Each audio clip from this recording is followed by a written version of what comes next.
time, like the want to do more, the passion to have their own. I think that's like one of the best qualities. Like that she has something going on for her. Yeah, like she wants to achieve like a goal in mind that she's striving for. So hard work. That's probably like one of the best qualities I could find in somebody. Career interested, like a career. It could be career. It could just goal oriented more than anything else. I value their contributions as far as raising children, all the things that they bring. They're no different than men, so their contributions to employment, to everything that they do. Independence. What do you mean? Can you describe A woman that can think and do things for herself and not rely on somebody else to tell them what to do. Morals, values, integrity, you know, compassion. But they actually mean something else. I'm not very good at that. Somebody who absolutely needs somebody to decide everything for them. Of that selfishness, someone who's not compassionate towards mankind or animals, someone who you know, abuses the world around them. I'd say compassion is probably. Someone that's kind towards others more than me. Like if they're mean to me, that's fine, but to other people, like normal strangers and stuff like that, that's a good quality to have, just to be polite to everybody. And a partner. And I mean, I can speak to, I've dated women before, but I mean, I can speak to relationships, I think, in general. But what I look for in a partner, and I think what people look for in this country, is someone that they can trust, someone that they can love, someone that they can grow with, someone who has something to offer of value, someone that continues to try to grow and improve themselves. Yeah. They're beautiful. A person that is oblivious to that type of things. I see a person as a person, and I mean, I don't really see stereotypes or ideals. Just from the two of y'all, I like your accents. Thank you. And I think the cultural differences between America, or how someone here grows up versus how someone else grows up, you know, in Eastern European per se. And I've lived in Europe. I lived in Europe. I lived in the Middle East. So. I mean, they appeal to me, and that's what I like, you know. But there's definitely cultural differences. The way that you react, the things that people don't speak of or speak of, or how people talk to each other. I mean, these things are. That's the biggest difference, is understanding that, from my perspective, you know, Eastern European women are more blunt, harsh, not quite as. They don't have the political correctness, I guess, would some people put a coined phrase on it. So yeah, I mean, I think that's the biggest difference. But to me, I mean, no, I love the accents, beautiful bone structure, you know, from an athletic training background. I mean, you know, all of these things. It appeals to me very much. I think that women around the world are women around the world. I think that you all are beautiful. I think that you're intelligent. I worry sometimes about if there's influences that keep you oppressed in any kind of way. Someone that's more confident in herself than anything else, that wants to take charge, really wants to do what she wants to do, and then I'm more of just somebody that's a part of it versus being dependent on me. For me, an ideal partner, whether it was a man or a woman, would be someone who would listen to me, someone that I can listen to, someone that we can bounce ideas off of each other from, someone who wants to learn new things, to experience all kinds of experiences, people, cultures. The person that I see myself with, like I said before, is somebody who's goal-driven, who has a purpose, who isn't just, I guess, going through life aimlessly. Somebody that knows what they want and are willing to go out and get it. Yeah, I guess that's the priority right there. An educated woman is very important to me, because I guess because I'm educated and we can have a At least you conversation. Yes, you can talk with her and understand each other at the same level. Someone that is within my age range as well, because I think experience has to do with that as well, like communication with each other, life experiences and all that.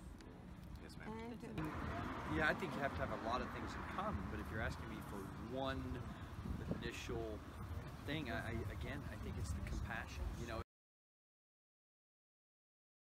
Originally, I used to think the men would have to, but at this point in time, it doesn't really matter. Like, as I'm growing older, it's more so about being able to do the things that you want to with each other. It doesn't matter who brings in the money, so as long as you're teamwork, more so. but would you agree if you will be only one breadwinner in family? It's okay. It's okay for you. My opinion about money is that money it's only important as far as having things that it gives you a level of comfort, that you can cover your bills, that you can do things, hopefully you can plan. As far as a lot of it is like, my wife has to stay at home, she has to work, she has to, prepare dinner and have things ready for me. Or my partner has to do that. That's not the case at all. If I was making more money than they were making, that would be fine. If they're making more money than I am, that's fine. Do we pool it? Do we put it together in a bank account? For me, yes. Yes, we would do that because we're in this together. So you mean that if people live together, it will be have not any secrets that we have to have joint account and just spend this money together, or it can be little secret about my income and about Would my you want to be savings. fully disclosed with your partner about your What do finances? you think? Well, I would fully disclose because I totally believe in trust. You know what I mean? And if you don't fully disclose, I mean, people are different. If you had a lot of money and you had different accounts and things going into the relationship, then no, that doesn't necessarily have to be pooled together. But if that's not the case, then no matter who makes the most money, the money goes together and it's discussed how it's spent. There's no secrets. There's no going out shopping and then and all of that. Yeah. Oh, again, it goes back to what I said before. I think it's a co-thing. I think both people. Yeah. I mean, that's just the way I feel. I'm not the 50-50, traditional. you like Yeah. And that way, if something happens, and let's say if my wife wants to go back to school and get more education, then I can step up my game and so forth.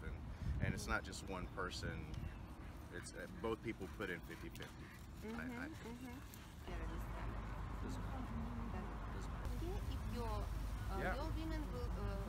If your woman will be more financially successful and she will bring more money, because for us, Eastern Europeans, it's very it's number cultural one thing. that man must. No, that's a cultural thing, absolutely. And absolutely, it doesn't matter if the woman is more successful. I think the difference would be if she uses that, like some men do here.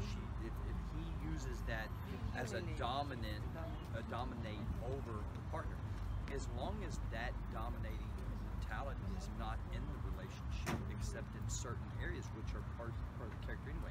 No, I don't see any problem. No.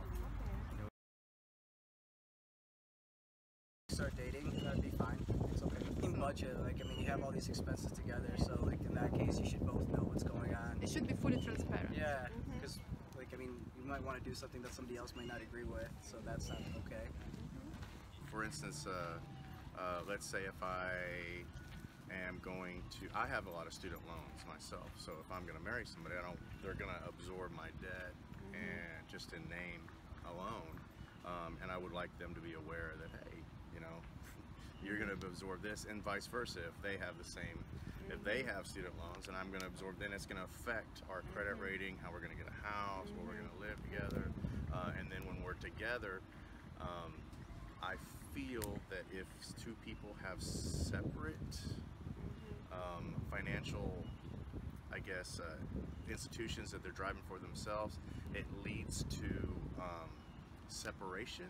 I knew a girl once who wasn't happy in her marriage, and so she started a side like saving money on the side. So when she can get enough money, if she wanted to go, she could go. And I just don't think that's a very conducive for happiness. Okay. Yes, No, what will to me, there's no separate accounts. I don't know. Again, joint account? well, in a I mean, relationship, okay. right? But when you're talking about marriage, no, Marriage. your marriage should be, you go into it for a lifetime. If it doesn't work, that's one thing. But I mean, you go into it. If you go into it with the mentality of separate this, separate that, what kind of relationship is that? In other words, you go into it with the fact that we are a team. We're partners. We are together. It happens with some people. I mean, if that's the case, it happens. And then for me, sometimes I lose interest a little bit too fast if that does happen. But then again, there have been some girls that I've like fully immersed myself into even after the sex on the first day. I think now, as being 60 years old myself, I remember. Oh, you're great. Looking Oh, great. thank you. I never think like that. I remember, all of the issues surrounding sex, whether people could have condoms in school, and we all know that young people, teenagers, they all are sexual beings. We're all sexual beings, and it really depends on the two individuals that are getting together and why they're getting together. I think that sex is much more important than just feeling good. I think in a relationship, if that is what your first date is, that the one thing in life, there's nothing that we control. This is how I feel. We really don't have control over a lot. If the IRS wants to come after us for no reason, they can do that. If we're driving down the street and somebody runs a stoplight and smashes into us, we have no control.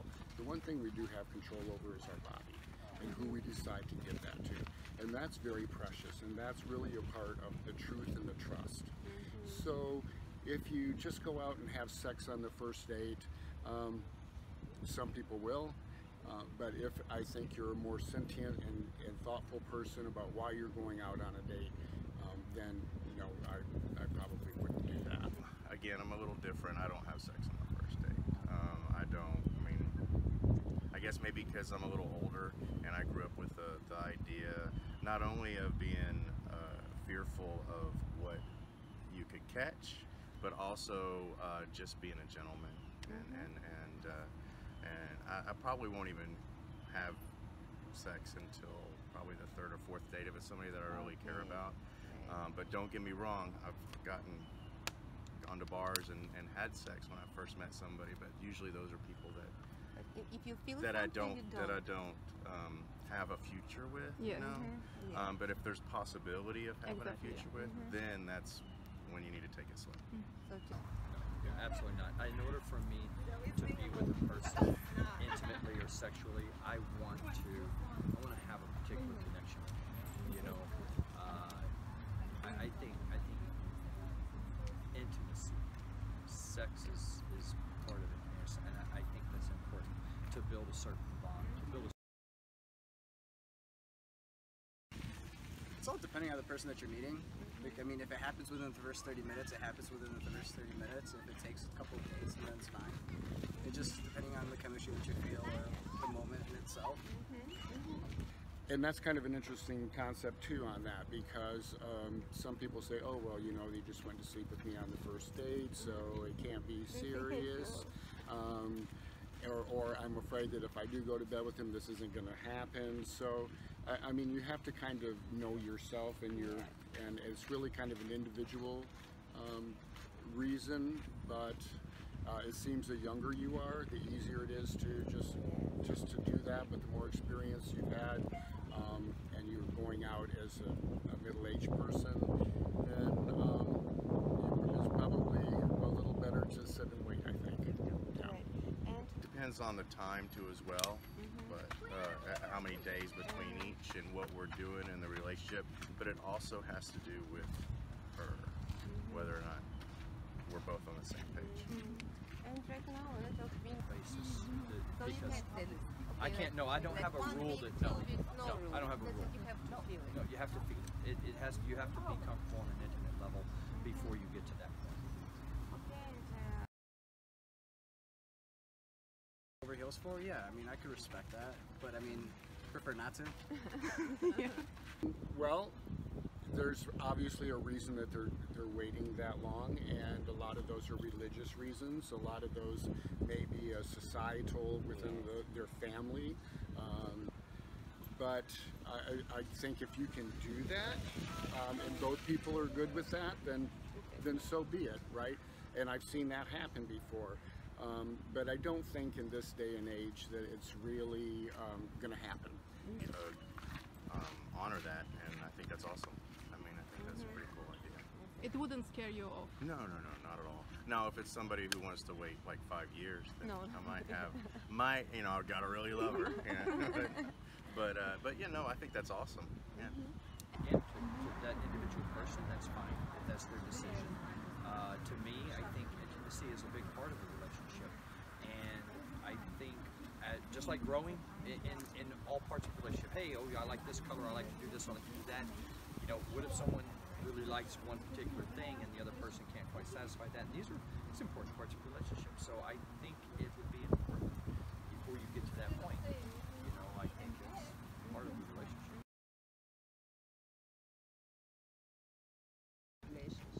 Be dominant. Be dominant. I think so. What do you mean? Oh, they have to be dominant. Well, not the male, but the female in itself. Like, I mean, in the sense of like know what you want. Like, I mean, the moment that a girl feels that, like, I mean, is more so dependent on somebody, the easier it is to lose interest, because that comes like in many forms. But if a girl wants to achieve a certain goal, and then she knows what she wants, and she plays a little bit hard to get, then everyone's more enticed to go and do that. Well, just take value in your own self, because if you're worth it, the guy's gonna wait. Don't go into the stereotype that all men want sex immediately and you gotta have sex with them to hook them. A lot of great guys out there, there really are, but there's a lot of not so great guys, and you're going to see people that want to take advantage of certain situations. And I would say, you know, be careful from that standpoint. Try to stay within particular age groups, or try to find some commonality.